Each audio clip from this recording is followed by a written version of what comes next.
Hello all. With no fear of bandits, we are traveling with a group of poets who are heading towards Kanchi of King Ilantharayan.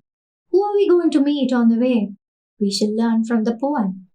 உப்பு வணிகர் செல்லும் நெடிய வழி கொழுஞ்சூட்டு அருந்திய திருந்துநிலை ஆரத்து முழவின் அன்ன முழு மர உருளி எழு உப்புணர்ந்தன்ன பருவுக்கை நோன்பார் மாரிக்குன்றம் மழை சுமந்தன்ன ஆரை வேந்த அரைவாய் சகடம் வேழம் காவலர் குரம்பை ஏய்ப்ப கோழி சேக்கும் கூடுடை புதவின் முளையெயிற்று இரும்பிடி முழந்தாள் ஏய்க்கும் துளை அறை சீருறல் தூங்க தூக்கி நாடக மகளிர் ஆடுகளத்தெடுத்த வீசி வீங்கு இன்னியம் கடுப்பக் கயிறு பிணித்து காடி வைத்த கலனுடை மூக்கின் மகவுடை மகடு உப்பகட புறம் துறப்ப கோட்டியினர் வேம்பின் ஏட்டிலை மிடைந்த படலை கண்ணி பரு ஏர் எருள் திடித்துள் முடலை யாக்கை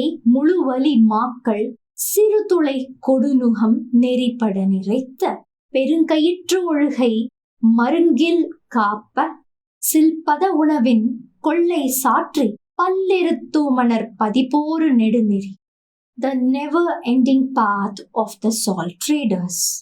Surrounded by angular discs of huge radius, hallowed whole tree trunks like a war drum, framed thickly like a couple barricade trunk, like dark clouds pregnant with rain, the thatched cart that cuts grassy paths, the pen on rooftop built by pachyderm guards, the coop of hen in there too, the she-elephant with tusks like iron rods lifts its huge legs to move the pestles on top. To stop the mob as the lady artists perform, the barricading rope so thick that tied like pickled people crowded on upturned pots. The dame with suckling hits the thick-skinned oxen whose hips bear bloomed neem stalks. Sturdy shoulders garlanded with buds and leaves, streamlined body, strong and fit people, like the tiny whole string with thickly ropes that drive the carts with ease. Price of the produce their salt along the long path the traders and their oxen carts take. Here the poet starts explaining the way that the other poet should take to reach the capital city of King Ilantharayan's kingdom. He says that the path would be a very long one, crowded with several bullock carts moving to and fro.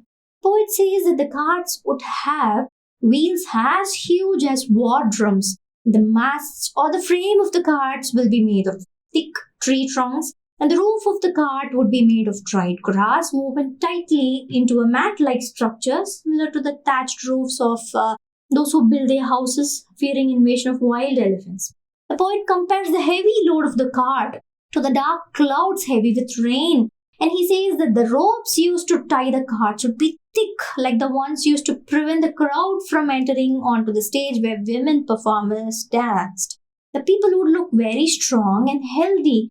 They would wear garlands of neem leaves around their necks. The carts will be full of people, and they will be driven by strong women, sometimes with infants in their hands.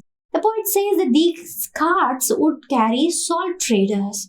This, he says, would be the first clue to follow the path towards Ilantharayan's kingdom. வம்பலர் கழுதை சாத்தோடு செல்லும் காட்டு வழி எல்லிடை களியுணர்க்கு ஏமம் ஆக மலையவும் கடலவும் மான்பயம் தருவும் அரும்பொருள் அறுத்தும் திருந்து தொடை நோன்தாள் அடிப்புதை அரணம் எய்தி படம் book பொறுகணை தொலைச்சிய புன்தீர் மார்பின் விரவு வரி கச்சின் வெண்கை ஒள்வாள் வரையூர் பாம்பின் பூண்டு புடை தூங்க சுரிகை நுழைந்த சுற்றுவீங்கு செறிவு உடை கருவில் ஓச்சிய கண்ணகன் ஏற்றுத்தாள் கடம்பு அமர் நெடுவேள் அன்னமீழி உடம்பிடி தடக்கை ஓடாவம்பலர் தடவு நிலை பலவின் முழு முதற் கொண்ட சிறுசுளை பெரும்பழம் கடுப்ப மிரியல் புனர்புரை தாங்கிய வடு ஆள் நோன்புறத்து அனர்செவி கழுதை சாத்தோடு வழங்கும் உள்குடை பெருவழி கவலை காக்கும் வில்லுடை வைப்பின் வியன்காட்டு இயவின் traders and the herd of mules along the forest trail. To aid those day travelers, gifts from peaks and deep sea beds given. The benevolent practice of the giver unparalleled.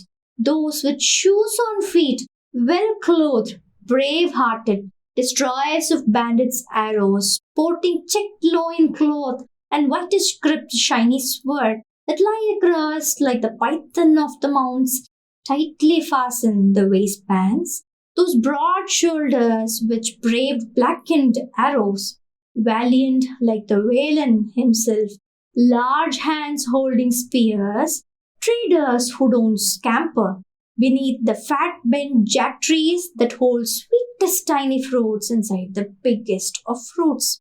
Pepper weight bone on the scarred shoulders, long-eared mules and their might, tolled wide gates guarded narrow paths, villages of arrow barrowers, deep along jungle trails. The poet says that the next common sight that the troop would come across is groups of traders herding their donkeys. The poet says that the traders would be fully armed, very strong, and fit to fight troublemakers. He describes them as people with swords who have defeated several soldiers in several battlefronts. The donkeys, on the other hand, are long eared donkeys, very strong and healthy, and they would carry huge bags of ripe jackfruits and peppers. They would lead them towards a wide entrance that would have toll gates. The poet says that the wide entrance would have several narrow paths beyond, leading into deep jungles where they would find a lot of villages. The tribes of the villagers are manufacturers of arrows used by the king's army. So traders, travelers, interesting combination. Looks like the entire way is going to be buzzing with different types of people. Let us rest for the day and continue in the next part. Thank you.